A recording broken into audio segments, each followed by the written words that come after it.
Television highlights of the news of yesteryear.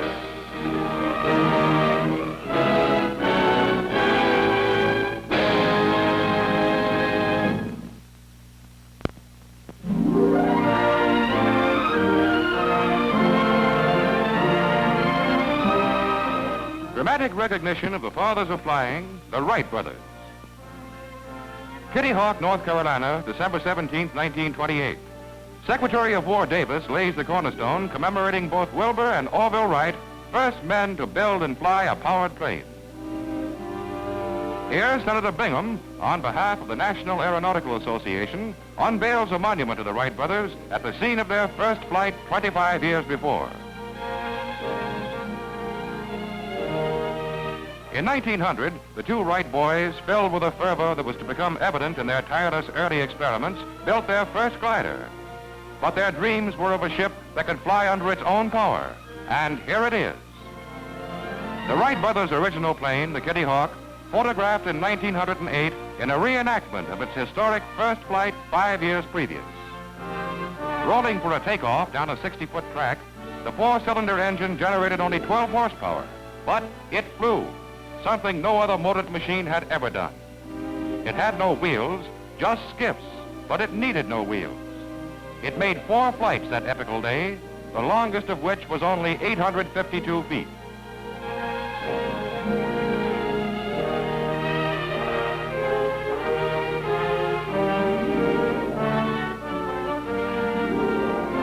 Orville Wright adds his name in the annals of all American greats. Ambassador of Aviation, first man in flying, Orville Wright.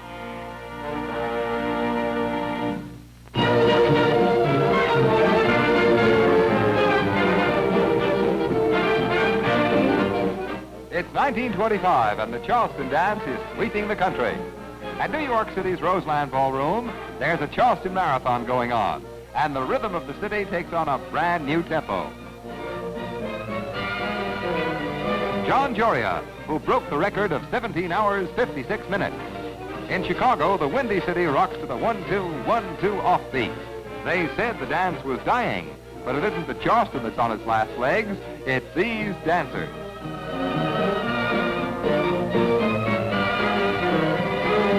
Variations on the theme, Get Her. Mayor Stoney of Charleston, South Carolina, and the Winners' Cup for the winning couple.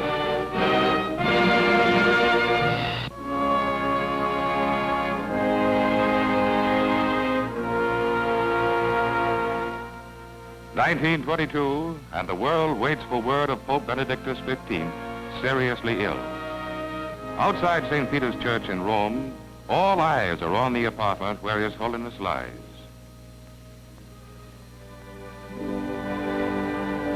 The bronze Vatican doors are open. The Pope still lives. Through the night, the watchers keep their vigil. The doors are closed. The Pope is dead. Thousands storm the Vatican to pay last respects. Here in the Andante Chapel, accompanied by the subdued sorrow of his subjects, Pope Benedictus XV lies in state.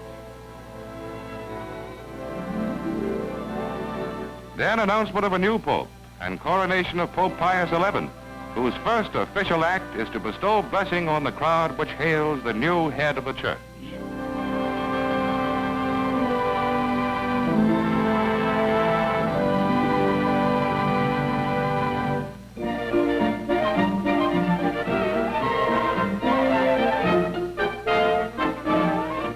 (1919), and here he is at the height of his fame, the kid himself, Jackie Coogan. One film with Charlie Chaplin, and the woeful waif wound himself into the hearts of America.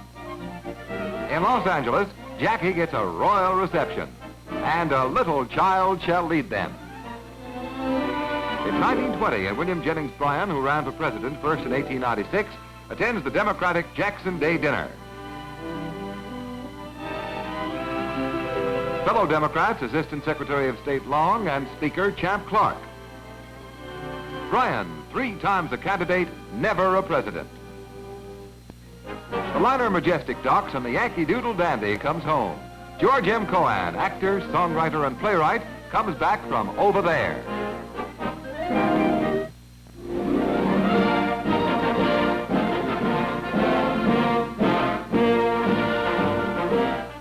1st, 1931, and the tallest building in the world is open for the first time. The Empire State Building, constructed at a cost of $77 million after 14 months of work.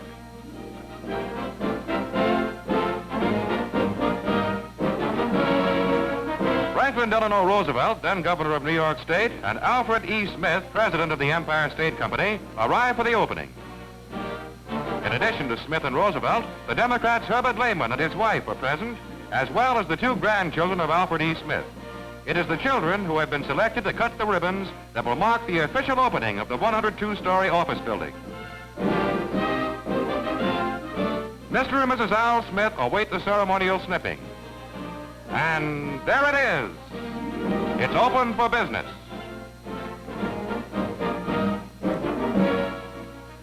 Initial unlocking of the building's doors goes to Smith, and he and his party are followed by crowds seeking their first look at the edifice.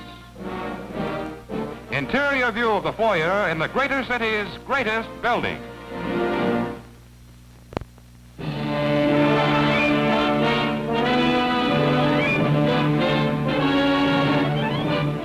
Second worst earthquake disaster in American history. The Long Beach, California earthquake, which cost the lives of 130 persons and caused $50 million in damage. You are watching scenes actually filmed by the light from burning buildings and flares while the earth was still trembling. Long Beach was hardest hit, but Los Angeles, San Pedro, Compton, and neighboring areas also suffered. A homeless woman in an eyewitness account. We were at the dinner table enjoying a birthday dinner. I had just gotten up to remove the plate in preparation of bringing in the dessert when the first shock came. My husband started to get up to get to our little son when the water bottle fell over and the dishes fell from the table. The birthday cake is still in the house with the candles unlit. The earthquake hit March 10th, 1933, and the following day, rebuilding was begun. Wrecked buildings and rubble were everywhere, but determined men and derricks were on the job to re-erect the city. More than 30 severe shocks hit this area, along with 150 minor tremors, all coming as thousands shopped or prepared for evening meals at home. Parked cars by the score were crushed under an avalanche of falling walls. Occupants were crushed to death without a chance. Under supervision of naval, military, and civil authorities, 20,000 men were recruited to remove the debris. Meanwhile, tent cities to house the homeless were put up in the Long Beach Park, and the work of feeding thousands of refugees taken up by the Red Cross and other organizations. Amid the havoc, Long Beach shows its spirit by planning immediately for an even greater city.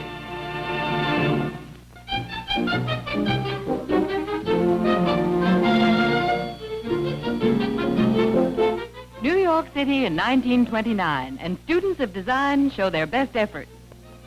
Summer dress with elbow-length sleeves, polka dot coat worn with a hat of black straw. The dress in the center features matching knickerbockers. Tailored suit in the not-so-gay 2090s. A fur-trimmed jacket was indispensable to the ensemble. And the 1929 evening gown. Notice the unbalanced hemline. It's definitely correct for a décolleté tête-à-tête. Now it's 1934. We're at Coney Island for a modern Venus contest with Earl Carroll, a judge.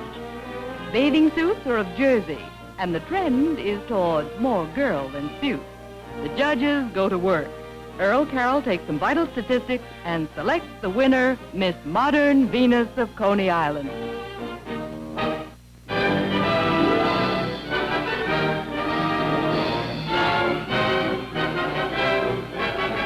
1931, and Al Capone is through.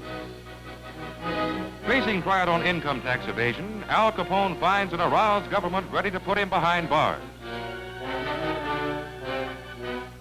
Overlord of every type of vice, the man who rose to power during Prohibition leaves federal court a convicted felon. Capone is sentenced to 11 years in prison, but he is to be released 4 years before his sentence was up to die in Florida, a victim of disease.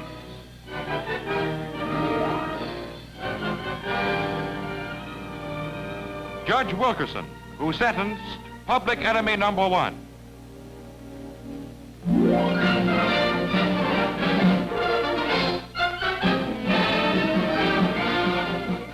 It's It's 1930 at Forest Hills, and England's Betty Nuthall prepares for a title match. Already a Wimbledon champion at 19, the attractive Queen of the Courts is making her bid for American honors. A lesson in coordination. Watch how Betty gets power and direction with seemingly effortless ease.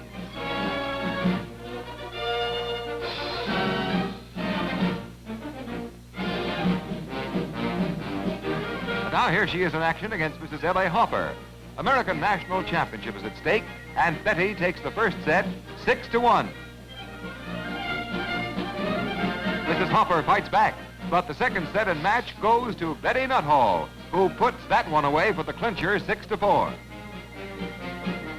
For the first time, the championship cup leaves this country, borne abroad by Betty Nuthall. 1930, and 17-year-old Sonja Henie comes to America. In New York, the Oslo, Norway figure skating star demonstrates the form that won her acclaim on the continent. Sonja, without a thought of the tremendous success that lies in store for her, goes through practice routines preparatory to her debut at Madison Square Garden.